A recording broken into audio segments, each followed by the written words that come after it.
میرے بھائیوں یہ جذبہ ہمارے سماج اور سوسائٹی کے اندر نہیں آ رہا ہے. اسی لیے کہا انما المؤمنون اخوہ، سارے مسلمان آپس میں ایک دوسرے کے بھائی ہیں. فاصلحوا بین اخویکم، انسانی تقاضا ہے، شیطان ایک دوسرے کے ساتھ لگا ہوا ہے، ہو سکتا ہے کہ ان دونوں کے درمیان ناچاقی پیدا کرا دے، جھگڑا پیدا کرا دے. تو سماج کے سربردہ لوگوں، سماج کے سرداروں اور سماج کے وقار لوگوں کی ذمہ داری بنتی ہے کہ ان دونوں کو زیادہ دنوں تک ایک دوسرے سے الگ نہ رہنے دیں، ان دونوں کو صلح کرا دیں. یہ چیز ہمارے اور آپ کے اندر ہونی چاہیے. حضرت سعید ابن جبیر ایک بہت بڑے تابعی گزرے ہیں. میرے بھائیوں تصور کیجئے حجاج ابن یوسف ثقفی کے عتاب کا شکار ہو گئے. وہ حجاج جو بڑا ظالم بادشاہ گزرا ہے، اس نے اعلان کر دیا کہ سعید ابن جبیر کو پکڑو اور جہاں ملے ان کو زندہ پکڑ کر میرے سامنے لایا جائے، کیونکہ میں ان کو اپنی آنکھوں کے سامنے قتل کرانا چاہتا ہوں. سعید ابن جبیر جتنا دن غائب رہ سکتے تھے رہے، بھاگتے رہے رات کا موقع اٹھا کر، لیکن حجاج ابن یوسف کی سرحد جہاں تک تھی اس کو پار نہیں کر پائے. ایک دن کسی کے گھر میں رات میں ٹھہرے ہوئے تھے، اور اس کام میں اپنے لوگ زیادہ ماہر ہیں. دوسرے جاسوسی نہیں کرتے ہیں، اپنوں کے لیے اپنے جاسوسی کرتے ہیں. اب یہ پتہ چل جائے کہ اتنے روپے کا انعام، اتنے لاکھ کا انعام، ہم ہی لوگوں میں سے جاسوس پیدا ہو جائیں گے. سعید ابن جبیر کی جاسوسی کر دی گئی اور حجاج ابن یوسف کے 2 سپاہیوں نے ان کو پکڑ لیا. اس گھر میں چھاپا مار کر سعید ابن جبیر کو لایا جا رہا ہے. تقریباً 1 ہفتے کا سفر ہے، یعنی گھوڑے پر یا اونٹ پر لایا جائے تو حجاج ابن یوسف کے پاس پہنچنے میں 1 ہفتہ لگے گا. ان دونوں سپاہیوں نے سعید ابن جبیر کی عبادت دیکھی، ان کا تقوی دیکھا، پرہیزگاری دیکھی کہ جہاں نماز کا وقت ہوا فوراً انہوں نے 2 رکعت نماز پڑھی، پھر چل دیے. پھر نماز کا وقت ہوا، نماز پڑھی، پھر چل دیے. وہ جانتے تھے کہ ہمارا انجام کیا ہوگا، وہ جانتے تھے کہ ہم حجاج کے سامنے پیش ہوں گے اور ہمیں مار دیا جائے گا. ان دونوں سپاہیوں نے بھی دیکھا یہ بیچارے رات میں نماز پڑھتے ہیں اور دن میں روزہ رکھتے ہیں، بڑا نیک انسان ہے، ہم اگر اس کو حجاج کے سامنے پیش کر دیے تو حجاج اس کو قتل کر دے گا. ان دونوں سپاہیوں نے آپس میں سوچا کہ اس کے خون کا الزام میرے اوپر کیوں آئے، بیچارہ دیندار ہے، متقی ہے، تہجد گزار ہے، روزدار ہے، نیک ہے، کیوں نہ چپکے سے ہم اس کو واپس کر دیں اور چھوڑ دیں اور حجاج سے جا کر کہہ دیں گے کہ ہمیں سعید ابن جبیر ملے ہی نہیں، ہم نے بہت ڈھونڈا، اس بیچارے کا خون کیوں ہو، بیوی بچوں والا آدمی ہے، کم سے کم رات کی تاریکی کا فائدہ اٹھا کر ملک کی سرحد کو چھوڑ کر کسی ملک میں چلا جائے. ان دونوں سپاہیوں نے رات کی تاریکی میں سعید ابن جبیر سے کہا، اے سعید ہمارا مشورہ ہے کہ تم یہاں سے چلے جاؤ، ہم حجاج ابن یوسف سے کہہ دیں گے کہ سعید ہمیں ملے ہی نہیں، تمہاری نمازوں نے، تمہاری عبادت نے، تمہاری دینداری نے ہمارے دل کو موہ لیا ہے، میں نہیں چاہتا کہ تمہارا قتل کیا جائے. سعید ابن جبیر نے کہا میں بھاگ کر نہیں جاؤں گا، اگر تم مجھے چھوڑ رہے ہو یہ سوچ کر کہ واقعی میں بے قصور ہوں تو تمہارا احسان ہوگا میرے اوپر، میں کثیر العیال ہوں، میرے بچے زیادہ ہیں، ان کی پرورش کی ذمہ داری میرے اوپر ہے، آپ کا احسان ہوگا میرے اوپر. ان لوگوں نے کہا جاؤ میں نے تمہیں چھوڑ دیا ہے. سعید ابن جبیر تو 3 میل دور جاتے ہیں اور پتہ نہیں 2-3 میل دور جانے کے بعد کیا سوچتے ہیں کہ پھر واپس آتے ہیں اور ان دونوں سپاہیوں کے پاس آ کر کہتے ہیں، آئے سپاہیوں، آئے حجاج کے سپاہیوں، مجھے حجاج کے پاس لے چلو. ارے میں نے تو تمہیں چھوڑ دیا، پھر تم یہاں کیوں آئے ہو؟ کہا نہیں، تم مجھے اسی کے پاس لے چلو، وہ میرے ساتھ جو کرنا چاہے کرے. آئے سعید تم نہیں جانتے کہ حجاج کتنا ظالم ہے، تمہیں قتل کر دے گا. فرمایا کہ قتل ہو جانا گوارا ہے لیکن اب میں واپس نہیں جاؤں گا. ان سپاہیوں نے کہا ریزن کیا ہے, وجہ کیا ہے؟ تو سعید ابن جبیر نے جو ریزن بتایا, آئے سرسی کرناٹک والوں غور سے سنو, اصلاح معاشرے کا یہ ایک اہم عنصر ہے جو میں آپ کے سامنے پیش کر رہا ہوں. یہ چیز آپ اپنے اندر پیدا کر لیجئے, سمجھ لیجئے جلسہ کامیاب, آپ اپنے بہت بڑے مقصد میں کامیاب ہو گئے. حضرت سعید جواب دیتے ہیں, آئے سپاہیوں, کوئی جاسوس ہے جو میری جاسوسی کر رہا ہے, جس کے گھر میں میں چھپا تھا اس نے جب تمہیں جاسوسی کر دی اور تم نے مجھے اس گھر سے پکڑ لیا, اس جاسوس کو یہ بھی معلوم ہوگا کہ تم مجھے حجاج کے پاس لے کر جا رہے ہو اور تم دونوں نے مجھے گرفتار بھی کیا ہے. اب تم حجاج سے جا کر یہ کہو گے کہ مجھے سعید ملے ہی نہیں, وہ جاسوس حجاج کو بتا دے گا کہ ان دونوں سپاہیوں نے اس کو پکڑا تھا, سعید کو لے کر چلے بھی تھے, 1-2 دن کا سفر بھی کیا تھا, اور جب حجاج کو یہ پتہ چلے گا کہ تم دونوں نے مجھے چھوڑ دیا ہے تو میری جان تو بچ جائے گی, لیکن میری جگہ پر تم دونوں کو قتل کر دیا جائے گا. حجاج میرا انتقام تم دونوں سے لے گا اور تم دونوں کی گردنیں تن سے جدا ہو جائیں گی. ہمارے نبی جناب محمد رسول اللہ نے فرمایا, جو اپنے لیے پسند کرو وہی اپنے بھائی کے لیے پسند کرو. جب میں اپنے لیے یہ پسند نہیں کرتا کہ میری گردن کٹے دوسرا بچے, تو تمہارے لیے میں یہ کیسے برداشت کر سکتا ہوں, کیسے یہ میں سہ سکتا ہوں کہ میری وجہ سے تمہاری جان چلی جائے اور میں بچ جاؤں؟ نہیں, ایسا ہرگز نہیں ہوگا کہ میں اپنی جان بچانے کے لیے تم دونوں کی زندگی کو خطرے میں ڈال دوں. پولیس والوں کی, سپاہیوں کی ضد نہیں, تم جاؤ. سعید کی ضد نہیں, اب میں حجاج ہی کے پاس جاؤں گا. مجبور ہو کر وہ دونوں سپاہی اس کو حجاج کے پاس لائے. حجاج نے کھانا کھلایا, مہمان نوازی کی, آخری تمنا پوچھی. اللہ والوں کی آخری تمنا 2 رکعت نفل نماز رہی ہے. انہوں نے بھی 2 رکعت نفل نماز پڑھی اور اس کے بعد پیچھے سے ہاتھ باندھ دیے گئے اور حضرت سعید ابن جبیر کو کی گردن پر جلاد نے تلوار ماری اور حجاج ابن یوسف نے اپنی آنکھوں کے سامنے سعید ابن جبیر کو قتل کروا دیا. اس پورے واقعے کو بتانے کا صرف مقصد یہ ہے, انہوں نے اپنی جان دے دی لیکن اپنی جان کو بچانے کے لیے دوسروں کی جان کو خطرے میں نہیں ڈالا. سچا مسلمان وہی ہوتا ہے کہ اپنی وجہ سے وہ دوسروں کو خطرے میں نہیں ڈالتا ہے. یہ معاشرے کے, سماج کی اصلاح کا سب سے بڑا عنصر ہے. ہمیں غور کرنا چاہیے اس بات پر. ہم اپنی سوسائٹی پر غور کریں. کیا جو چیز ہم اپنے لیے پسند کرتے ہیں, کیا وہ اپنے بھائی کے لیے ہم پسند کر رہے ہیں؟ سیکھیے حضرت مصعب ابن عمیر کے جواب سے. کیا جواب دیا؟ نہیں, تو میرا بھائی نہیں ہے, میرا بھائی وہ ہے جو تیرے پیروں میں بیڑیاں ڈال رہا ہے. ایمانی رشتہ خونی رشتے سے زیادہ بڑا ہوتا ہے. انما المؤمنون اخوہ فاصلحوا بین اخویکم واتقوا اللہ لعلکم ترحمون.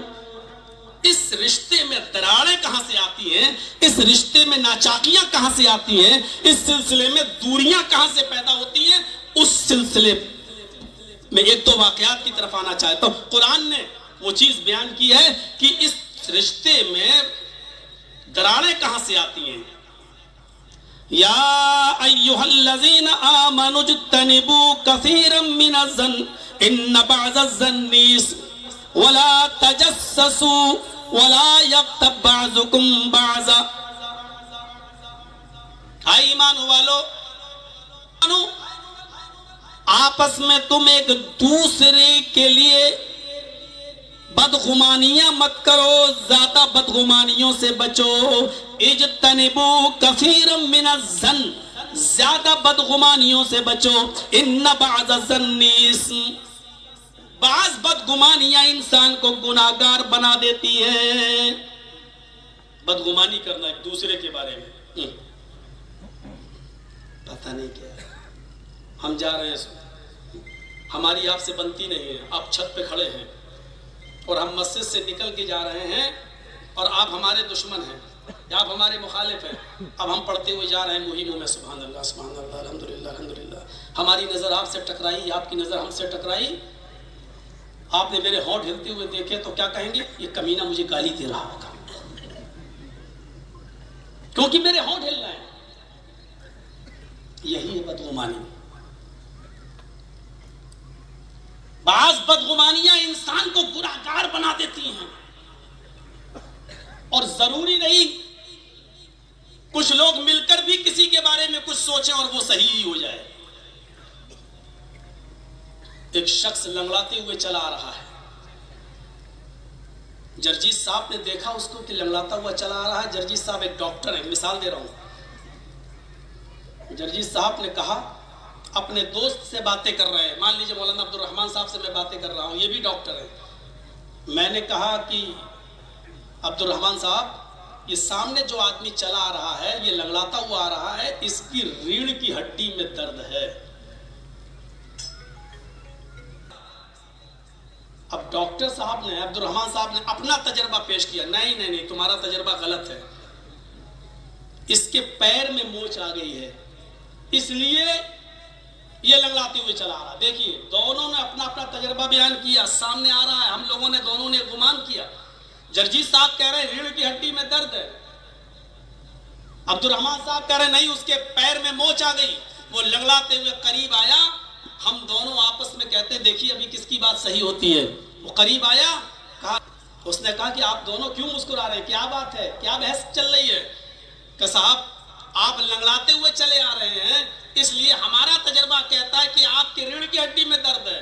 یہ ڈاکٹر صاحب کہہ رہے ہیں کہ نہیں آپ کے پیر میں موچ آ گئی. آپ بتائیے تو دونوں میں کون صحیح ہے؟ اس نے کہا کہ تم دونوں غلط ہو, نہ میری ریڑھ کی ہڈی میں درد ہے, نہ میرے پیر میں موچ آئی ہے, میری تو چپل ٹوٹ گئی ہے اس لیے میں لنگڑاتے ہوئے چل رہا ہوں. دونوں کا گمان غلط ہے.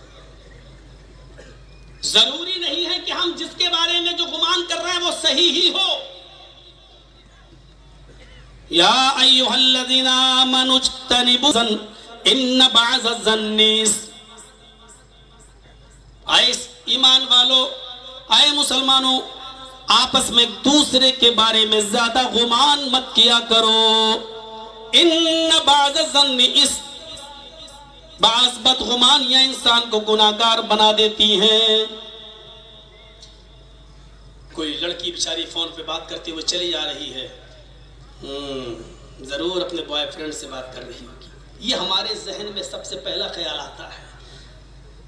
یہ خیال کیوں نہیں آتا کہ ہو سکتا ہے کہ وہ اپنے بھائی سے بات کر رہی ہو, یہ بھی ہو سکتا ہے کہ وہ اپنے باپ سے بات کرتی ہوئی آ رہی ہو, یہ بھی ہو سکتا ہے کہ اس کی ماں ہاسپٹل میں ایڈمٹ ہو اور وہ ان کا حال چال معلوم کرتی ہوئی فون کرتی ہوئی جا رہی ہو. یہ بھی تو گمان ہمارے اندر آ سکتا ہے, لیکن نہیں, چونکہ وہ ایک لڑکی ہے اور اکیلے جا رہی ہے اس لیے ہمارے ذہن میں شیطان یہ بدگمانی پیدا ہوئی جا رہی ہے. یہ گمان ہمارے اندر پیدا ہوتا, وہ گمان ہمارے اندر پیدا نہیں ہوتا. جاسوسی سے اسی لیے منع کیا ہے, زیادہ بدگمانی سے اسی لیے منع کیا ہے اسلام نے. بدگمانی نہیں ہونی چاہیے. امام اوزائی بہت مشہور ایک بزرگ گزرے ہیں, ان کی بیوی سے پڑوس کی کوئی عورت ملنے کے لیے آئی اور صبح سورج نکلنے کے بعد جب ملنے آئی, ذرا غور سے سنیے گا اس واقعے کو. امام اوزائی کی بیوی سے پڑوس پر رہنے والی ایک عورت جب ملنے آئی, اس نے دروازے کو دستک دی. امام اوزائی نے دروازہ کھولا, دیکھا کہ ہمارے گاؤں کی محلے کی ایک عورت ہے. اندر چلے گئے اور اپنی بیوی سے کہا کہ کوئی لیڈی ہے, کوئی خاتون ہے, تم ان سے بات کرو, میں کیا بات کروں. چلے گئے وہ اپنے روم میں.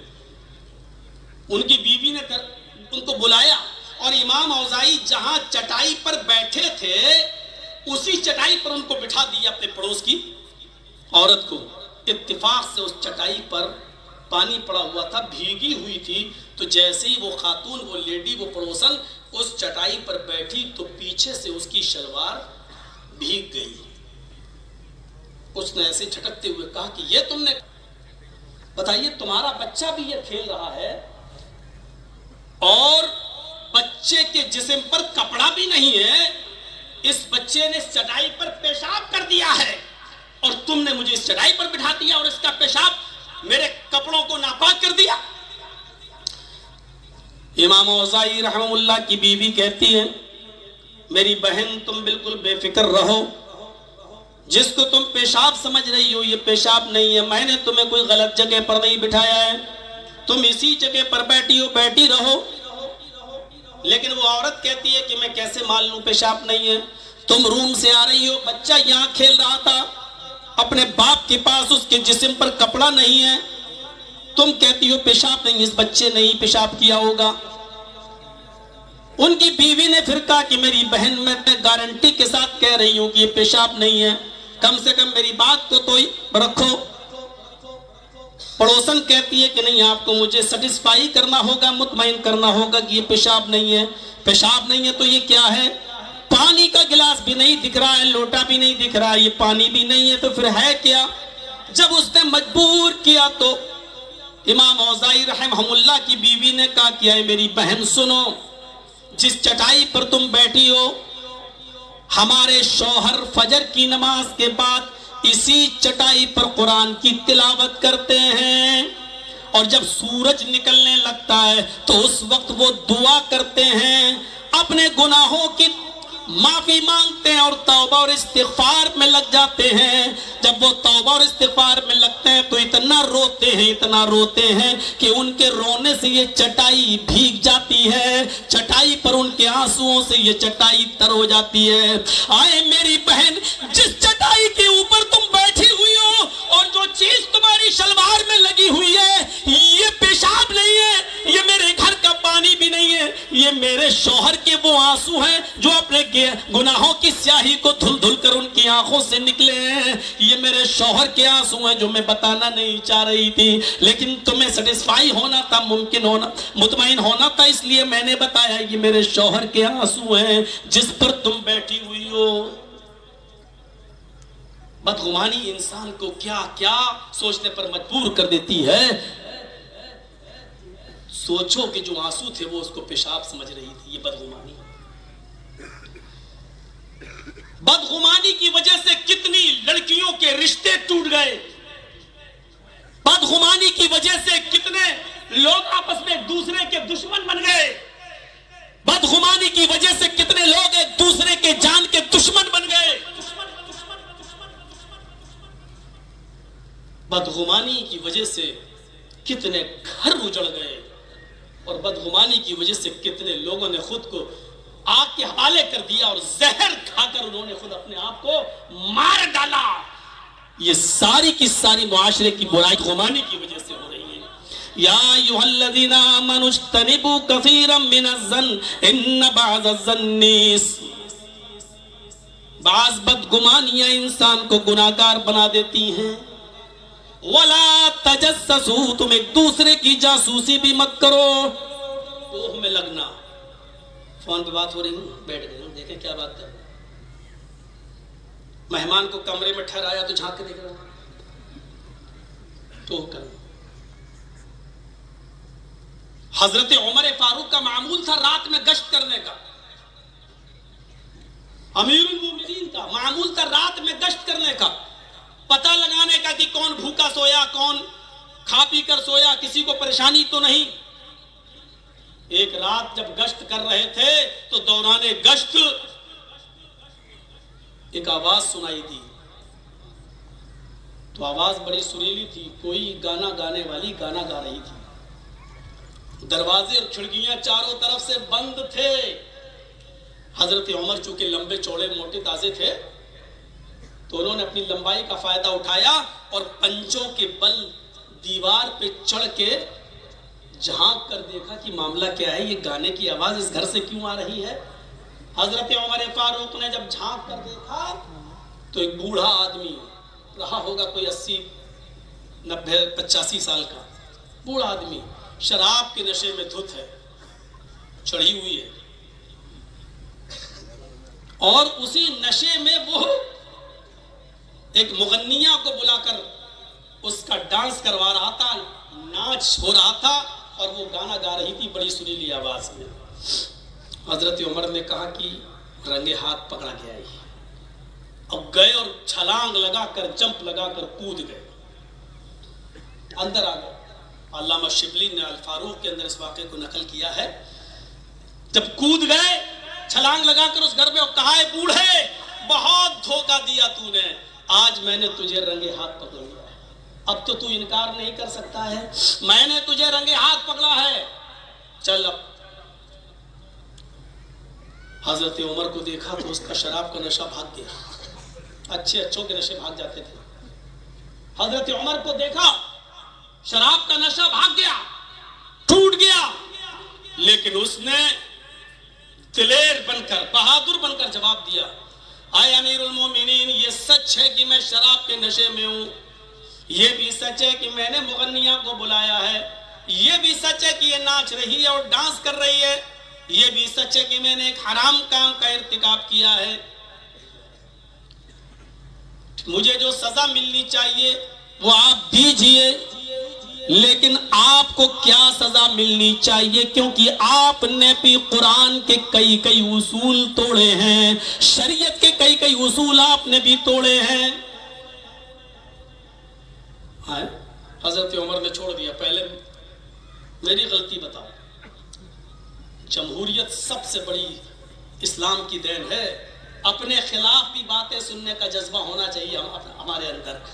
بڑا مسئلہ یہ ہے کہ ہم اپنے خلاف کچھ سننا نہیں چاہتے، اپنے خلاف کچھ سننا نہیں چاہتے، اور یاد رکھیے اپنے خلاف سننے کا جذبہ اپنے اندر پیدا کر لو، اللہ کی قسم بڑی ترقی کرو گے، بڑی ترقی کرو گے، آپ کی ترقی کو کوئی روک نہیں پائے گا۔ اور جیتی جاگتی مثال میں ہوں، اپنے خلاف جتنا سننے کا جذبہ آپ اپنے اندر پیدا کر لو گے، آپ کو اتنا ہی زیادہ اللہ رب العالمین کی طرف سے مقبولیت ہے۔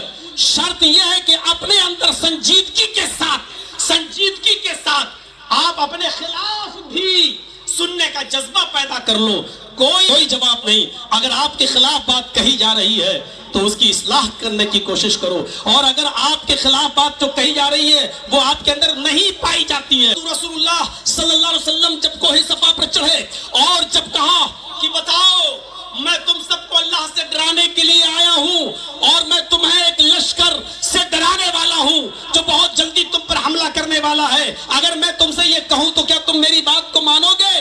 سارے لوگوں نے منہ بیک زبان کہا بالکل آپ کی بات کو مانوں گا۔ آپ نے کہا کہ میری بات کو فوراً ماننے کی وجہ کیا ہے؟ کہا ما جربنا علیک الا صدقا، میں نے آپ کی زندگی کو دیکھا ہے، آپ 40 سال میں کبھی جھوٹ نہیں بولے، آپ نے 40 سال کے اندر کبھی امانت میں خیانت نہیں کیا ہے، آپ نے 40 سال کے اندر کسی کے ساتھ کوئی برا سلوک نہیں کیا ہے، اس لیے آج آپ جو بات کہیں گے آج ہم آپ کی بات کو ماننے کے لیے تیار ہیں، بتائیے کوئی لشکر ہو جو ہم پر حملہ کرنے والا ہو؟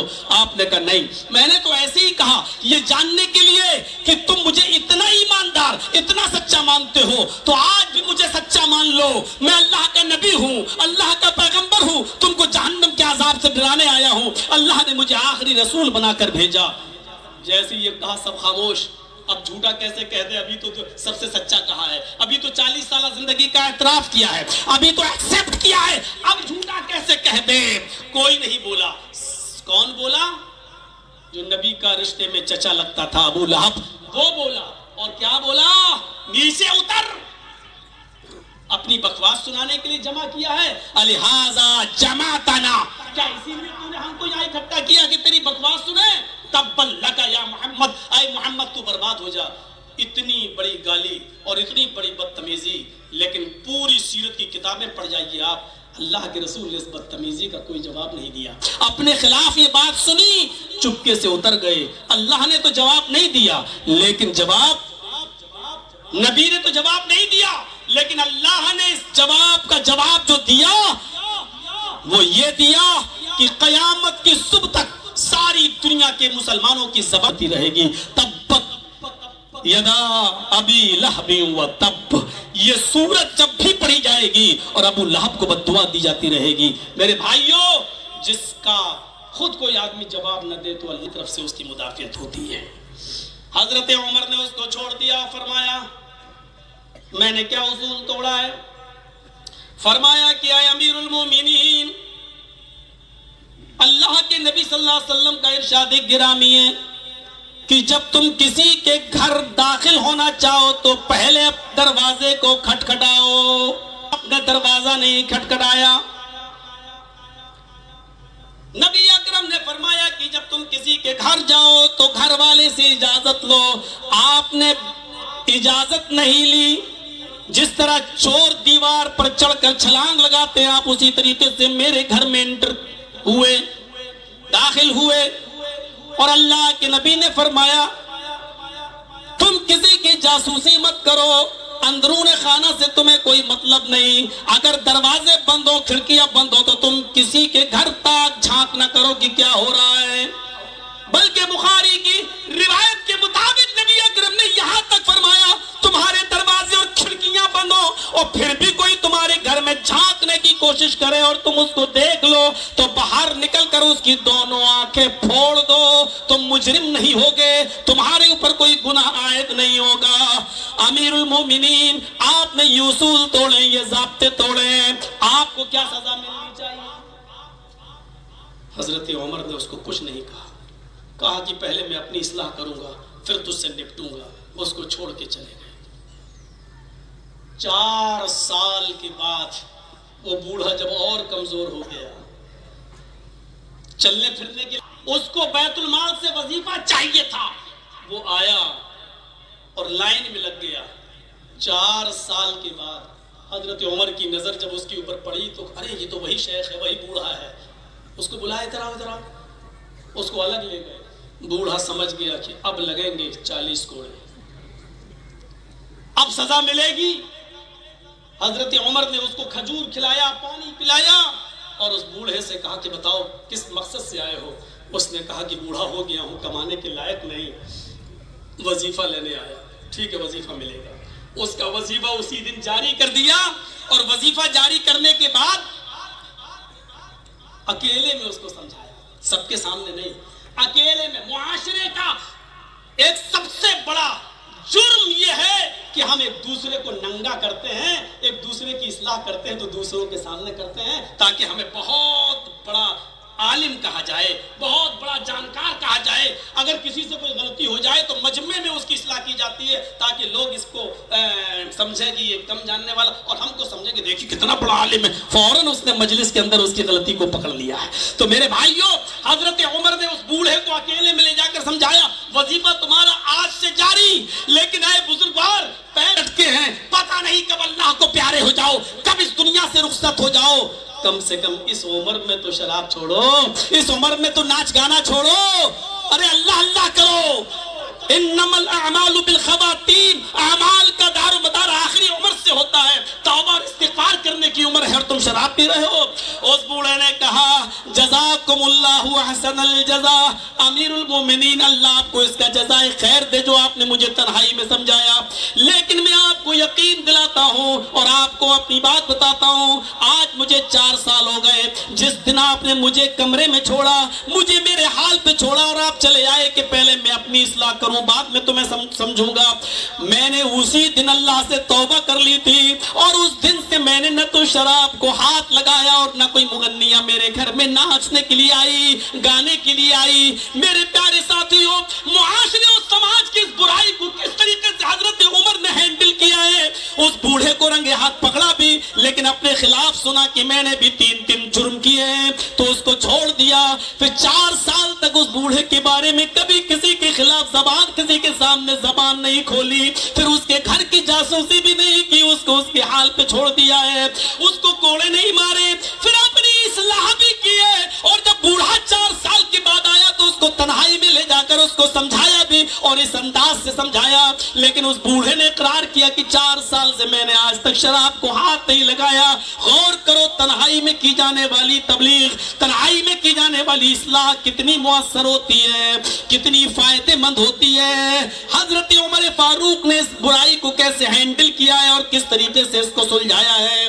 ہمارے معاشرے اور سماج کے اندر یہ جاسوسی ایک عام چیز ہو چکی ہے. ایک دوسرے کی ٹوہ لینا, ایک دوسرے کے واٹس ایپ کو چیک کرنا, اور پھر اگر کسی نے کسی سے گفتگو کی ہے تو اس کو عام کرنا, اس کو ظاہر کرنا, اور اس کو لوگوں کے بیچ میں بتانا کہ یہ عالم دیکھو کتنا بدتمیز ہے, یہ مولوی دیکھو کتنا, یہ تو نماز پڑھانے کے لائق نہیں ہے, مدرسے میں رکھنے کے لائق نہیں ہے. آج اس برائی نے جنم لے لیا ہے. یہ معاشرے کے اندر ایک گمبھیر سمسیا بنی ہوئی ہے, اس کو روکنا چاہیے.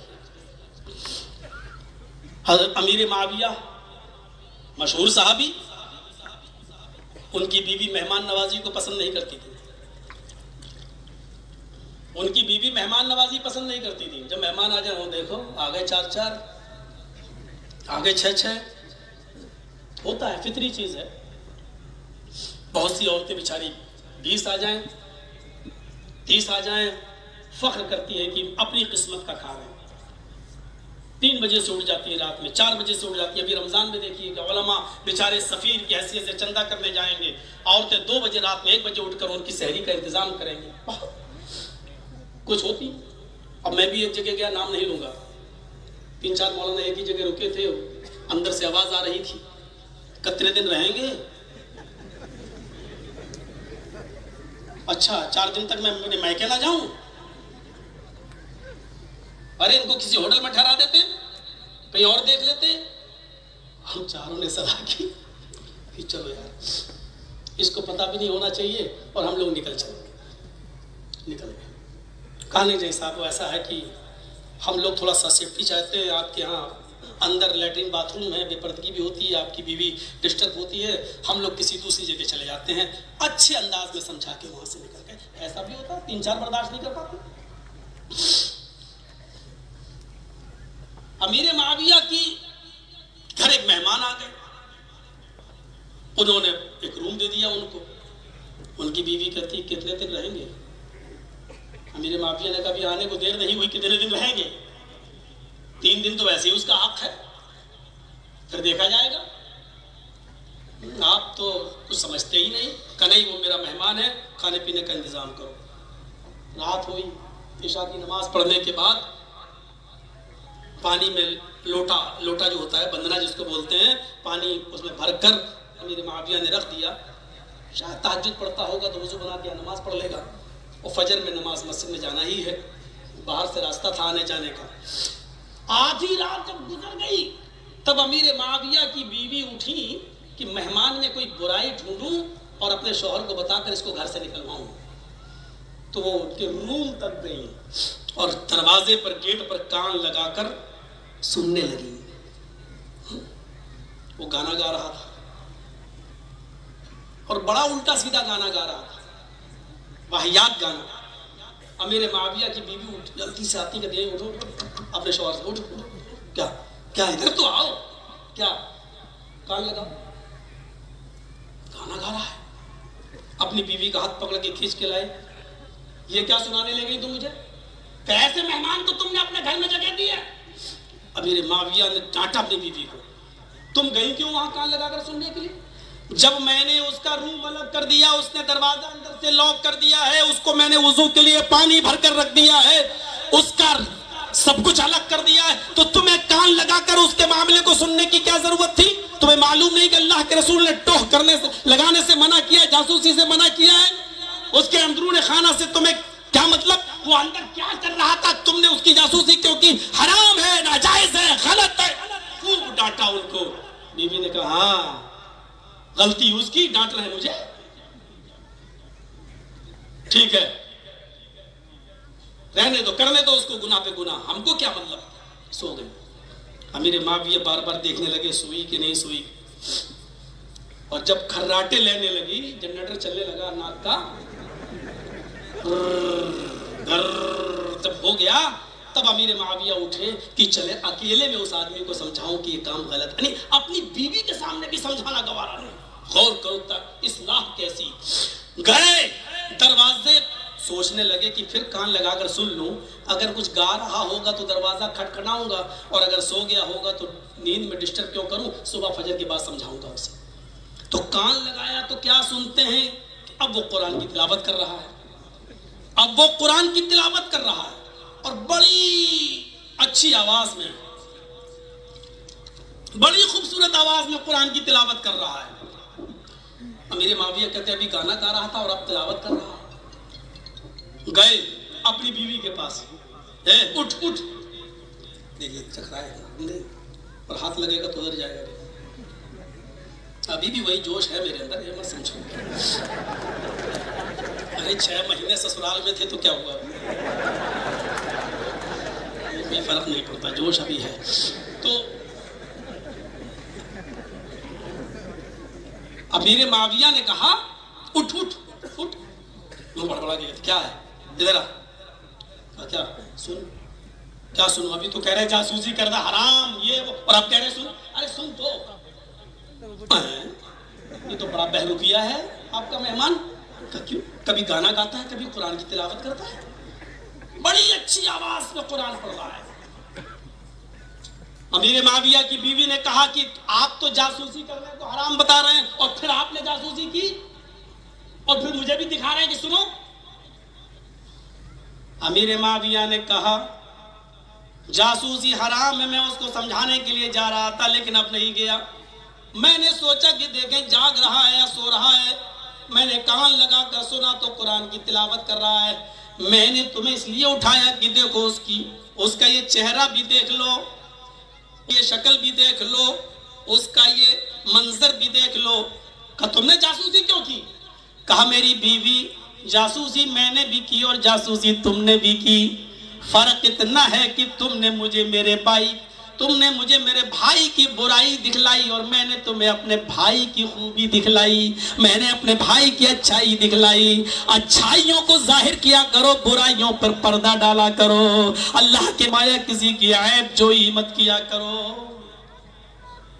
اور صبح فجر کی نماز میں جب یہ دونوں مسجد میں ملے، امیر معاویہ نے فجر کی نماز کے بعد اس مہمان کو سمجھایا یہ تمہارا 2 رنگ میں نے دیکھا، کبھی گانا، کبھی یہ، کبھی وہ تلاوت.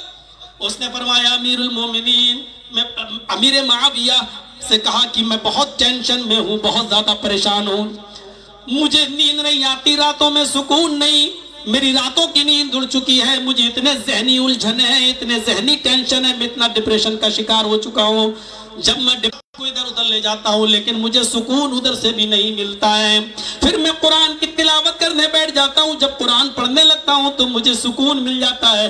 امیر معاویہ نے فرمایا جب تمہیں ذہنی الجھنے ہوا کریں، ٹینشن ہوا کرے، ڈپریشن ہوا کرے تو تم قرآن ہی پڑھ لیا کرو. تو میں نہیں معلوم، اللہ فرماتا ہے الا بذکر اللہ تطمئن القلوب، دلوں کو ذکر الہی سے، اللہ کے ذکر سے سکون ملتا ہے. تمہارے دلوں کو سکون دینے والی اگر کوئی چیز ہے تو وہ اللہ کا ذکر ہے.